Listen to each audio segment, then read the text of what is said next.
question from Alex. Says, thanks, Jack. That was informative. Would you consider to be the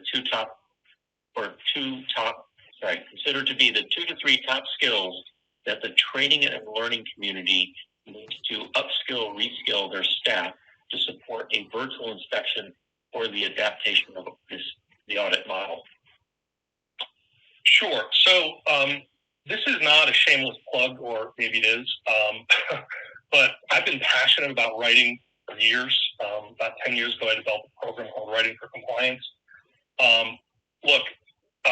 This has been this way for a long time. A lot of people have felt for years that if they were really good at managing inspections, that's the way they were going to kind of get through an inspection. I don't believe that ever was an effective approach. But it's now even, it's probably even twice as important. Your documents have to tell your story. You're not going to be able to essentially kind of charm your way through an FDA inspection.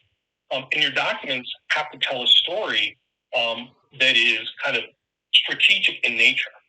They've got to tell a story of control, about how you approach your obligations of meeting the regulations, what your implementation phase is. So, I'll say, this is not new, but I think this new dynamic makes things, frankly, even more important. Is you better have people that can write, and you need to invest to make sure that people in your organization can write good documents, and not just documents that you do because you have to.